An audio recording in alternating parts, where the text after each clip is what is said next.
Assalamualaikum. Hari ni Abang nak tunjuk cara-cara goreng telur dadah mayonis.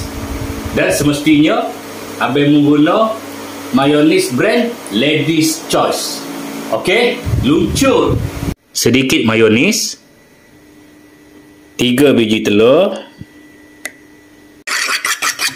Okey, kita kacau telur dulu. Kita panaskan minyak.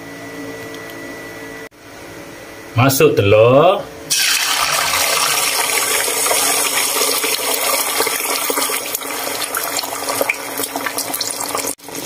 Tabur bawang Holland. Tabur cili padi.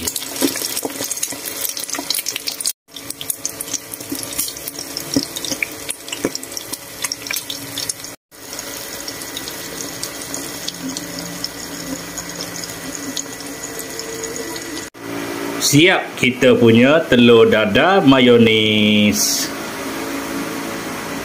Itu sahaja. Terima kasih kerana menonton.